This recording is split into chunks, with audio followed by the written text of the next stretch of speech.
Sa isang liblib na baryo sa Antique, may isang matandang babae na kilala sa ngalan na Aling Luna.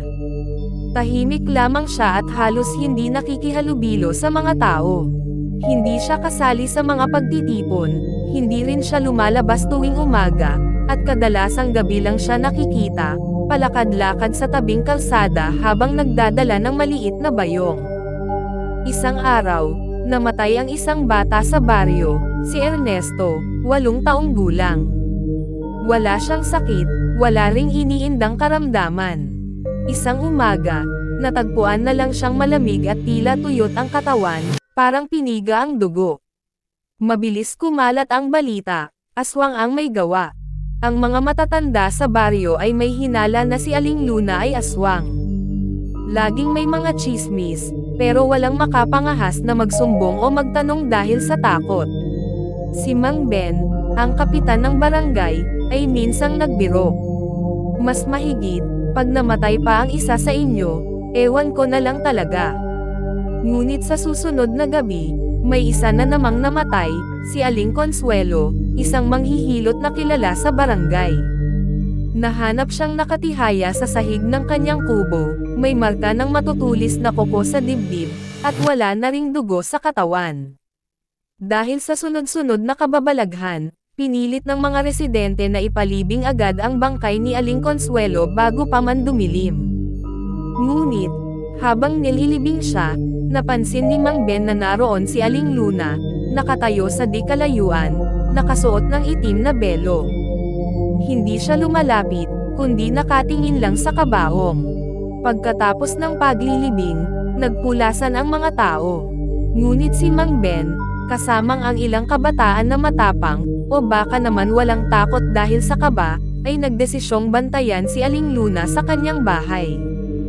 Gabi na, madilim ang langit, at ang mga uwak ay nagliparan sa itaas ng punong balete.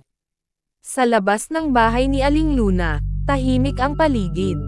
Walang ilaw sa kanyang bintana, pero may naririnig silang mumunting yabag, parang paglakad ng paa sa kahoy na sahig.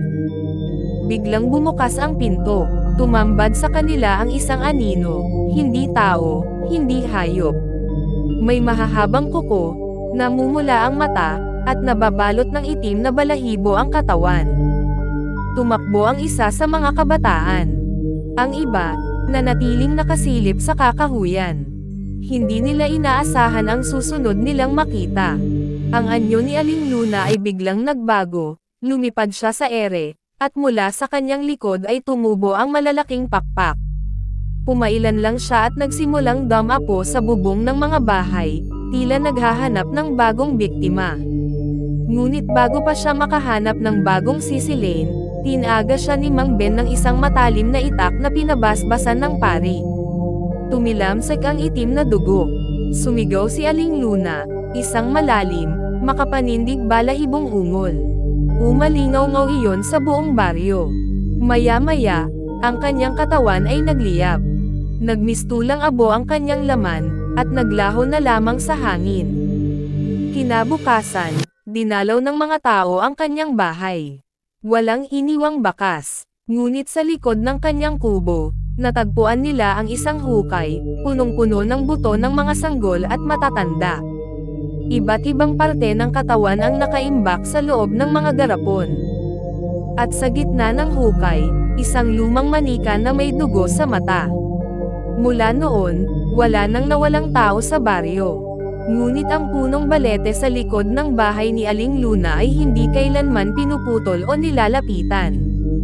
Sabi ng mga matatanda, kapag sobrang tahimik ang gabi, maririnig mo pa rin ang impit na iyak ng isang sanggol mula roon, at ang kaluskos ng pakpak sa hangin.